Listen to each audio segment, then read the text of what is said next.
ka sa inyo si Helen. Malay ko ba? How would I know na magpapaka-gun girl yan si Helen? Let her go. Hindi niya deserve ang pagmamahal mo, lalo na ang pera mo. Tigilan nyo na yung pagpipinta sa kanya. Kailan ka ba magigising sa katotohanan? Hindi ka mahal ni Helen. Mahal ko si Helen. Alam mo kung saan pwede umabot yung pagmamahal mo. Literal na buhay ang kabayaran. Helen. Iniwan mo ako. Helen, andito na ako, Helen. Andito na ako. Len? Kuya. Kuya. Tahan Len, tahan. Nakahanap ako ng pwede niyong malipatan. Isang malayong probinsya na pwede kang manirahan ng tahimik. Ikaw, paano ka? Sasama ako. Helen, will you run away with me? Pinagsamantalahan niya yung kahinaan ko. Pinilit ka ni Zenon? He raped you?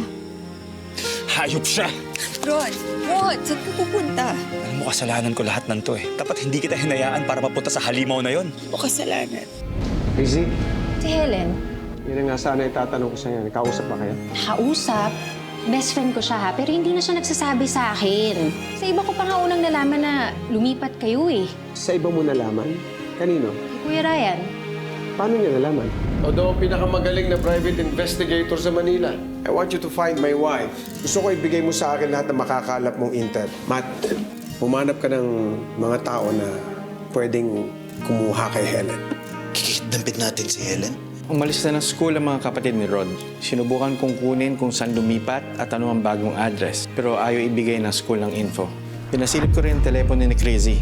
Walang bakas ni Helen, Rod at Ryan.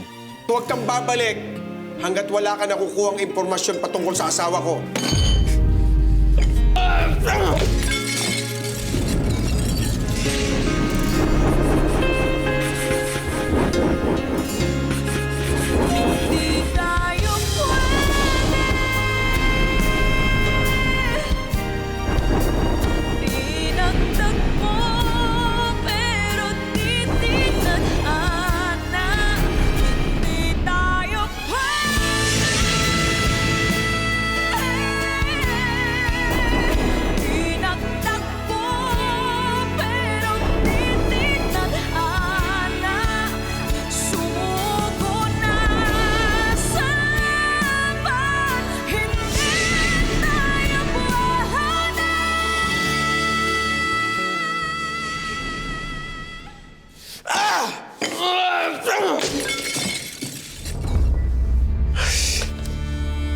Zenon! Wala ka na bang alam kundi magbasag? Ha? Ayan! Lampshade! Basagin mo din! Please, Auntie, not now. Ano bang problema? Hindi ma-trace ng private investigator si Helen. Pinasundan ko rin si Chrissy. Si Ryan na wala na parang bula. Pati yung pamilya ni Rod, hindi rin matuntun kung nasaan. Pero may kutob ako na si Rod ay nasa bansa pa rin. Kanina, nakatanggap ako ng text kay Victoria. Sabi niya, nasa US daw si Rod. Bigyan mo muna ng time si Helen. Mahirap talagang maghanap ng isang taong ayaw magpahanap. Give her time. Tama ba narinig ko? Ano nangyari, Auntie? Now you're giving me hope para mahanap ang asawa ko? Magpapakatotoo na ako. Tanggap ko na. Hindi ko kayo mapaghihiwalay. Magiging supportive na lang ako sa iyo. Hire a better private investigator. May kilala ako. I'll set up a meeting.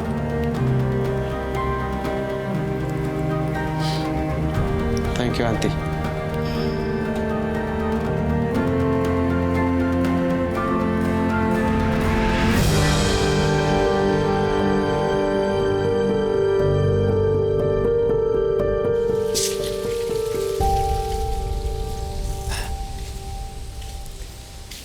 My love, may pasalubong ako para sa'yo.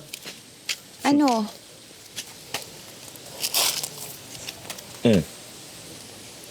These are chrysanthemum seeds.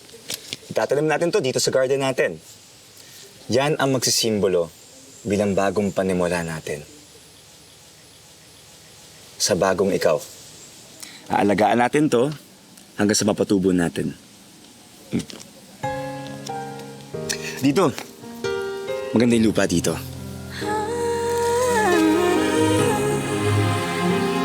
Ito?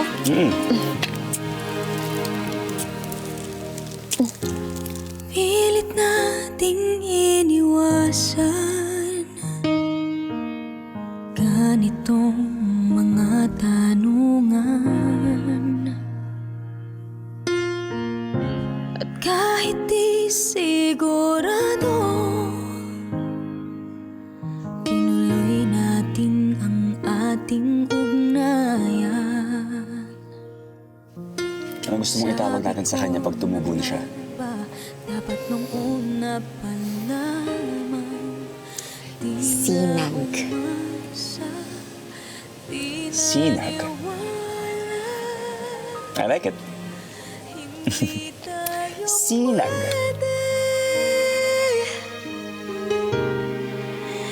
Pinagtagpo pero di tinadhana, hindi na posible.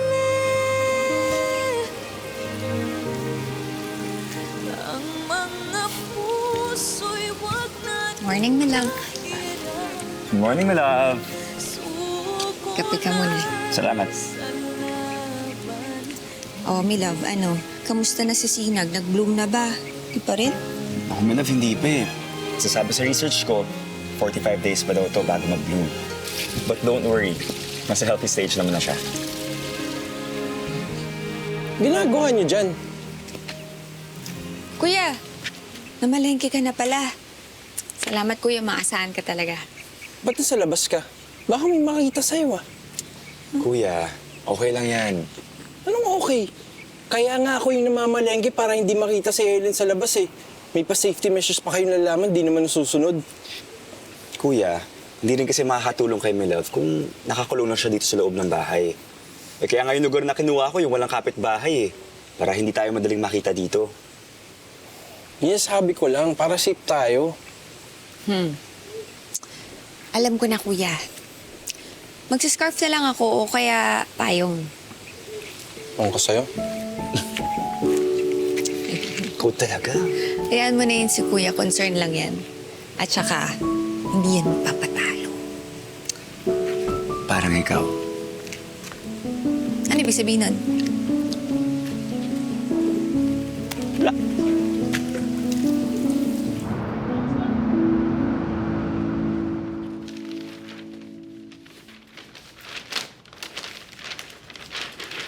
What is this?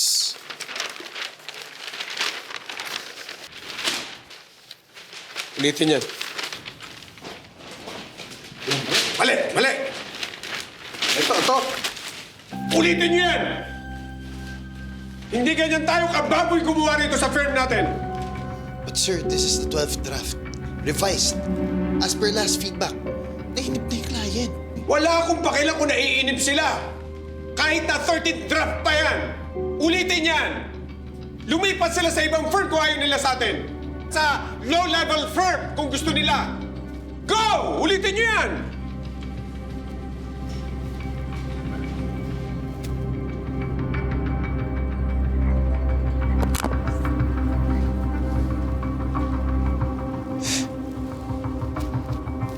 Sir? What? Sir, may nakuha akong intel sa isang kaibigan ko sa bangko. Aksidenteng nagamit ni Rod ang credit card niya sa isang gas station.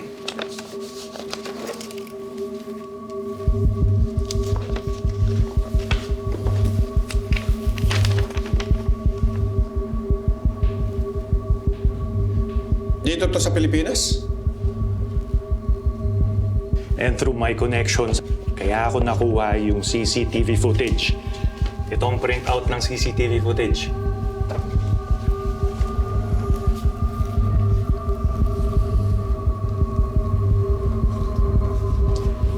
Na-trace ko na yung van. Rental lang po ito. bigla ring naglaho ng parang bula sa SLEX. Feeling ko, nagpalit sila ng sasakyan sa isang area na walang CCTV.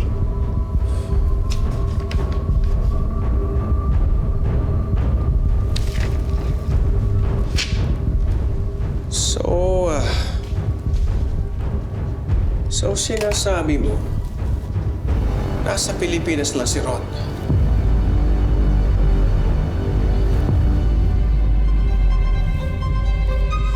Nasa Pilipinas lang pala yung hayop na yun.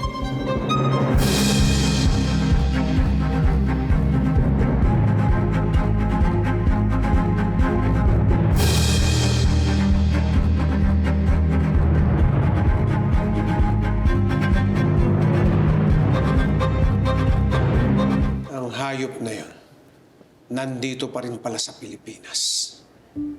Ayon din sa kontak ko sa airport, walang Rod Herrera na lumabas ng Pilipinas. Pati na rin Helen Aurelio o Helen Bautista, wala rin po.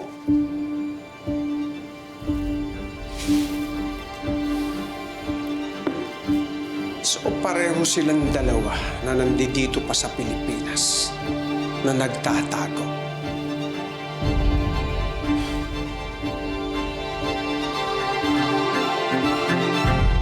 Oh, basta, send me the design as soon as possible. Ako ang masira sa kliyente, Rod. Oo naman. Don't worry. Oh, wow! That looks yummy, Helen. Para kasira, adobo lang yan. Still, it looks yummy. By the way, Helen, pwede ba pag may nagawa na na design si Rod, is it okay na dating gawin? You check the mat. Sure. No problem. Dating gawin. Thanks. Here, heaven sent. Ba't parang pinapalabas yun na hindi ako magaling sa math? No. Sinasabi ko lang na binababa lang ni Helen ang designs mo. Tapos ginagawa niyang mas realistic. You both are meant to be partners. Anyway, I've got to go. Bye! Bye. Bye-bye. Kain Tara, ka na. kain Kanina tayo. ka nag-work dyan. Kung masarap to, may love ah. Siyempre, para sa'yo to eh. Alam mo, my love, hindi ko akalain na makakapagtrabaho pa tayo. This feels right. My love, ito talaga ang nakatadhana. Kapag naayos na yung visa ng mga kapatid ko, we will proceed to Plan C. Tapos tayo nila, kuya, Thailand muna tayo. Yes, kasi hindi kailangan ng visa doon. Pero don't worry, pagdating natin doon, ayusin natin yung visa ni Kuya Ryan, tsaka ng visa mo. And when we get to the States, mag-file na tayo ng divorce papers para sa inyo. This is it, my love. This is it, my love.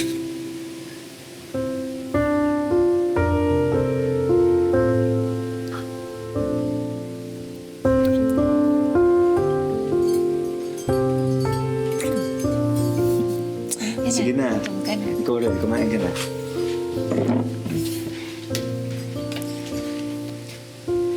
Hindi mo, magpasado yan. Breaking news! Ayon sa press release ng Aurelio Group of Companies, nagsampa sila ng kasong embezzlement laban kay Helen Bautista Aurelio, ang asawa ng may-ari at co-founder ng Aurelio Group of Companies na Rod! Aurelio. Helen! Rod, Helen, panoorin niyo to! Ayon kay Mr. Aurelio, labag man sa loob niya ang kasong ito, kailangan niyang gawin ang tama at kasuhan ng asawa. Kaya naman kung may nakakaalam sa kinaroroonan ni Mrs. Helen Bautista Aurelio ay ipaalam lang sa kinauukulan. Pwede ring tumawag sa hotline ng Aurelio Group of Companies. Bukas naman ang aming linya para sa panig ni Mrs. Aurelio. Ano ito?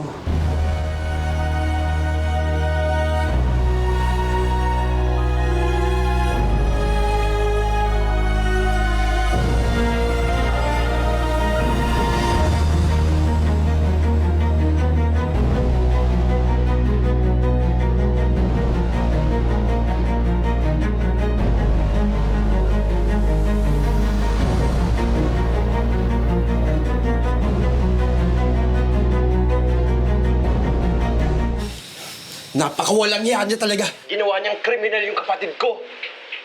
Hindi na nakakagulat na may gawin siyang ganito. Ganyan magmanipula ng tao si Sinon.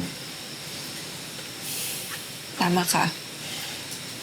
It's only a matter of time.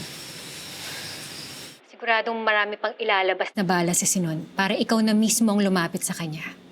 Helen, huwag kang papadala sa pananakot niya. Sinira na niya yung buhay namin minsan. Hindi na ako papayag na sirain niya yun ulit. Pero ginagawa na niya. Di bale, aalis naman tayo, di ba? Pupunta tayo ng ibang bansa. That's the thing. Kayo ni Rod makakaalis. Pero si Helen, Ako lang kasi yung kailangan niya eh. Kaya ako lang ginigipit niya. Rod, kuya, mas mabuti pa siguro kung mauna na kayo. Wag, hindi! Helen, hindi na kita iiwan ulit. hindi ka pa rin nakakasiguradong walang gagawin sino sa mga taong mahal mo. Kahit makuha ka na niya. My love, everything's gonna be alright.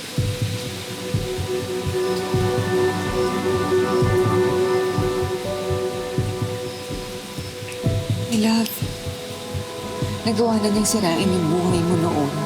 Paano mo nakakasigurado na hindi niya na uulitin yun? Kasi magkasama na tayo, my love. Nagawa niya yun dati dahil magkalayo tayo. Pero hindi na ngayon. Kaya hindi na kita papabayaan. Hindi na kita iiwan ulit.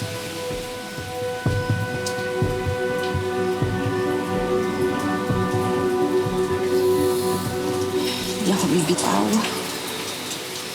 Pangako yan. Hanggang dulo. Hanggang dulo.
Hello? Crazy? Helen? Helen, nasan ka ba? Nakita kita sa balita. Ginagawa ni Sinon yun kasi gusto niya bumalik ako sa kanya. Crazy, wala ako ninanakaw. Sira ka ba? Tingin mo maniniwala ako dun? Siyempre hindi. Napakawalang hiya pala talaga niyang asawa mo. Hindi pa ba sapat yung pangmamanipula niya sa inyo ni Rod noon? Helen, alam ko yung buntong hininga na yan. Okay ka lang ba? Kumakain ka ba ng maayos? Baka mamaya, pinababayaan mo na yung sarili mo. Okay lang ako, inaalagaan ako dito ni Kuya at ni Rod. Okay, mabuti naman. Miss na kita, Crazy. Miss na rin kita. Helen, I'm so sorry na pinagdadaanan mo to ngayon na. Hindi ko ma-imagine yung sakit na nararamdaman mo dahil sa lahat ng mga nangyayari. Okay lang ako, basta alam ko na naniniwala ka pa din. Okay lang din ako. Basta alam kong okay ka. Asan ka pa kasi? Sabihin mo na. Pupuntahan kita ngayon din. Dadalhin ko yung paborito mong mixed nuts. Mainam siguro, Crazy, kung hindi mo alam kung nasan ako. Sigurado ko questionin ka ng mga pulis. Tapos sabihin pa nila accessory to the crime ka. Basta, gusto ko lang marinig yung boses mo. Basta, Helena, Pangako mo sa akin na hindi mo pababayaan yung sarili mo. Right.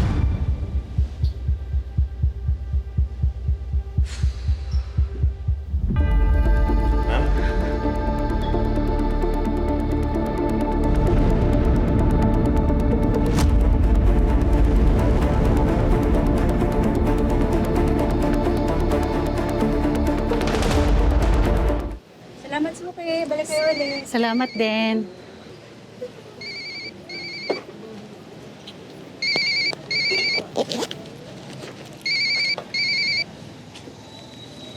Hello? Hello? Rod, anak. Ikaw ba yan? Ma, Kumusta si Helen? Totoo ba yung balitang nag-embezzle siya ng pera? ma, hindi po totoo na nag-embezzle siya. Gawa-gawa lang si Nun yun. Nagmumukha niyang kriminal si Helen para lang bumalik sa kanya. Sinasabi ko na nga ba eh. Pero teka na, hindi ba damay ka dyan dahil kasama mo si Helen? Paano kung may makakita sa inyo? Paano kung pati ikaw hulihin nila? Ma, huwag po kayong mag-aalala. Mag-iingat po kami. At kung sakali man mangyari yon, kaya pong patunayan ni Helen na wala siyang ginagawang masama. Bukod sa pagsama sa ibang lalaki habang may asawa siya. Ma, literal na sinasaktan ni Sinon si Helen. Mas malala pa nga sa ginagawa niya sa kanya dati. Kaya hindi ako papayag na bumalik siya sa hayop na yan. Napakalaki kasi ng kinakalaban niyo, anak eh.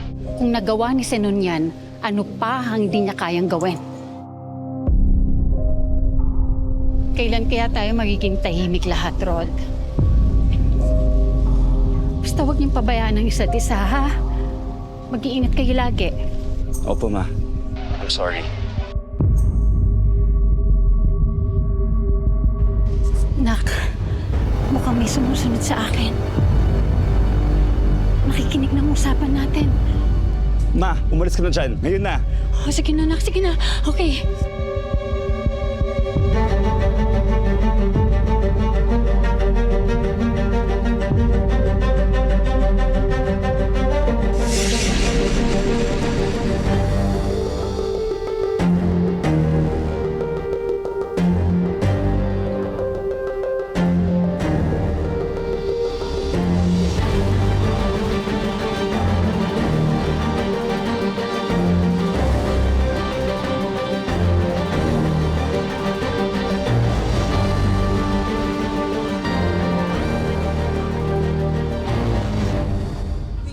It's gonna be okay. Hindi ako pwedeng bumalik kay Sinon, Rod. Hindi niya rin pwedeng makita kayong dalawa ni Kuya, lalo ka na. Baka kung anong gawin niya sa'yo. Helen, hindi na kita iiwan ulit. Apparently, binura nga yung CCTV footage ng barangay nung gabing nasagasaan ng nanay niyo. Siguradong pinakuha na yun ng salud na yun. Pero naghahanap na ng ebidensya yung private investigator ko. Kaya maghanda ka na din. Isulat mo muna lahat ng natatandaan mo dun sa conversation niyo sa salud dun sa kotse. Basta wag mo sabihin kay Helen na nagpapa-imbestiga ako. Ayoko ma-stress siya dito. Ano ka ba? Bilis-bilisan mo nga. Sino ba kasi tinitingnan mo? Parang may kamukha eh, no? Tingnan mo. Oo nga. Nakita ko sa TV yan. Ano, artista? Hindi! Pero sigurado ako nakita ko yan sa TV. Ano ka ba? Love. It's gonna be okay. Wala naman silang nabanggit tungkol sa pagiging wanted mo eh. Eh, paano kung magsumbong sila sa mga pulis? Hindi naman tayo sigurado kung magsusumbong sa mga pulis yung mga nakakita sa'yo. Kailangan na natin makaalis dito. Baka maabutan tayo. Baka mapahamak kayo. Basta, tatandaan ninyo, everything will be okay. Crazy! Ginagawa mo dito. Hindi kasi ako mapakali. Hanggat di nakikita ng mga mata ko ng okay ka. Maskit na lang kita. Halika rin tayo sa loob. Sige. Ha? Yeah. Nasa Pilipinas lang si Rod. So pareho silang dalawa na nandito pa sa Pilipinas na nagtatago.